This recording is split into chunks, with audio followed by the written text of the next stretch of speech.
North American WCQ point playoff has come to a close. I want to talk about this and a future interesting event coming this year.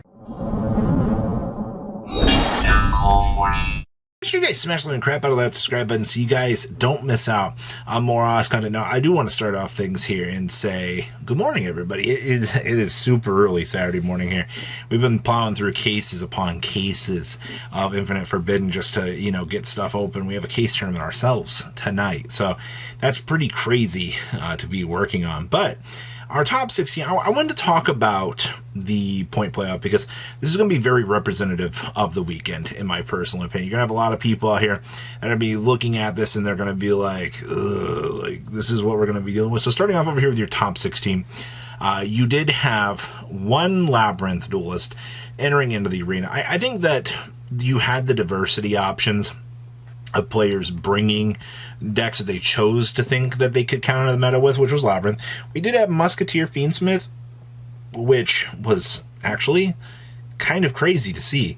I'm actually kind of happy to see that somebody was like, hey, we can bring this. Also, I believe the duelist that brought this was already locked in for Master Duel World. So, them bringing something to the point playoff here, try to steal some wins. You may as well, right? Try to steal your games where you can. We also had one Tenpai. You mean to tell me Tenpai trying to counter the meta here did not work out? No, it did not. Actually, only seeing one Tenpai player in this conversion rate is actually kind of bad. But, once we get back on the regional circuit, we'll have to wait and see how things go here. And we also had only 2 Ubel Fiendsmiths in your playoff total, which is crazy to me that, we were projecting that this deck was going to be so good, and poof, ended up not working out. And then a 69% conversion rate for your Snake Eyes. Maybe that August ban list is coming a lot quicker than we thought it would. So, top 8 tells, a much more disgusting story. Our Magical Musketeer player and our Labyrinth player, goodbye, have a beautiful time. You guys really tried. I do appreciate that. You made an effort. It was okay, but it kind of fell short. We had 2 Fiendsmith Ubels. So once again, both of those Fiendsmith players carrying over our conversion rate into the top cut. Good stuff. I'm very happy about that. But your 62% Snake Eyes domination here was not too good on the Counter-Strike side of things here. So that's pretty bad to think about out here, that you're looking at your conversion rate, you're like, that's not good. Now, that's okay. Tenpai did manage to carry itself into top 8. Ubel is holding its own, which I do think is good. I do kind of feel like it comes down to, a battle of who's playing what. And then your top 4 is actually a 50-50 split here. You actually have 50% Ubel Fiendsmith. So once again, both of those Ubel Fiendsmith players really, really carried their deck here through that top cut, which does lead me to think that either this deck needs a consistent chance to go first, which, the boards that build makes is incredibly good. But on the flip side of the equation, the Snake Eyes Fiendsmith deck is just all that crazier. All of the boards, all of that power that deck can do definitely does its thing. And then unfortunately, the Battle of the Titans comes to a close as both Snake Eyes Fiendsmiths get the chance to play each other in the grand finals of this event. So, looking at all of this absolute dumpster fire and all of the disappointment that I feel like this event brought to the table here, this is what you're going to be seeing for this weekend and for Euros. All right. And to the people that sat here and they were like, nobody is going to, people out here were like, nobody's going to have enough time to get Snake Eyes, Fiendsmith cards. You're wrong. All right. The players that wanted the cards would find a way to get them.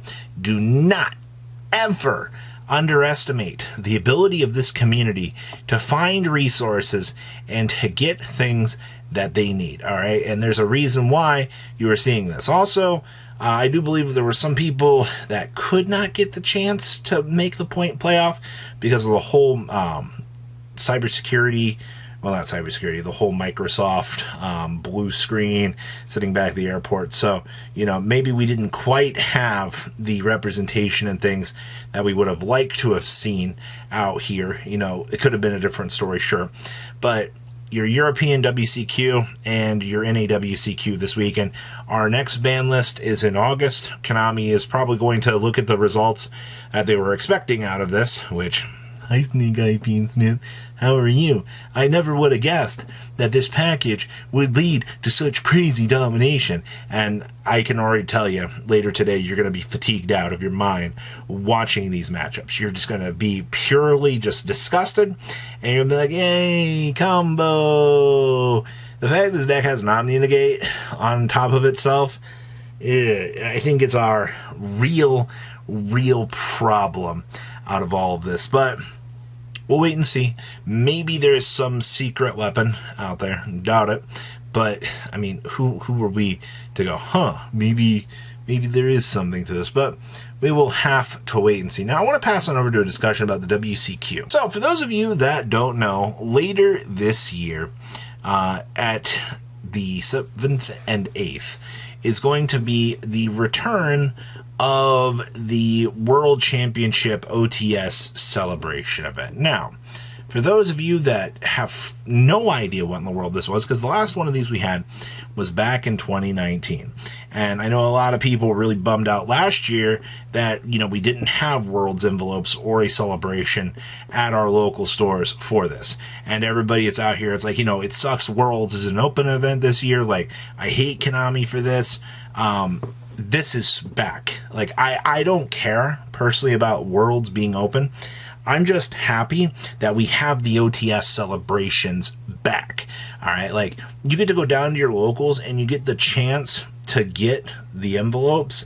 Now, for those of you that don't know, though, they're little black envelopes that come with 2 very special edition cards. I do believe typically on the secondary market, most years these envelopes will go for $300, and then they'll eventually accelerate it. But you had the chance to get them in the immediate short-term value at a decently cheap price. And it looks like this year, our 2 cards are going to be the Swords of Revealing Light, which I believe last year was the Magic Cylinder, and the Alt Art Dark Magician Girl, which was really cool. And then they actually chose Doom Caliber Knight. Doom Caliber was not on my bingo sheet, actually. I have a feeling the reason why they chose Doom Caliber is not only is a massively iconic card, which it is, but to top things off, it's kind of felt like we're heading into the year of the Fiend here. Anybody else feel like that? Fiendsmith? Best, compatible engine that we've had all year. Yeah, I can see why they chose this. Now, are these cards, like, as sought after as, the others? Personally, not really. The Doom Caliber is a little bit off-putting. It's not a Dark Magician Girl, for example. So, these 2... I'm happy to see that we are getting them. They are very nice, flavorful, iconic cards. Remember, we also have for the celebration the Grandopolis Met, and they're actually making sleeves to give to the stores to sell as well. Obviously, like, a lot of people are going to look at these and be like, are we really celebrating this? Honestly, I think picking one of these up just to have is kind of nice. But the whole big thing about this is, you can go to your locals and celebrate Worlds. I'm also wondering if they're going to implement the rules that we had a couple years back, where you could actually play Japanese and Korean cards for this one event. Just one event out of the whole year, we could use Korean and Japanese cards at our local tournament for this event. I'm actually hoping that they allow that this year. And we can actually it'll be 5 years since we've had an event like this. But this was the kind of stuff that really does get people excited. You actually can dust off some of your Japanese collectible stuff that you might have laying around. Or maybe, you have a Alt Art Monster Reborn laying around your stuff. You're like, I've always wanted to play this. Well, this would be the event for you to actually do so. So I think if that rule does carry over, that's going to be very, very awesome. So I just wanted to touch on this. I think there's a lot to this, and I'm definitely looking forward to this as well. So please, leave a comment down below. Tell me what you guys think, and I will see your beautiful faces back here in a day, guys. Peace. Patrons, thank you.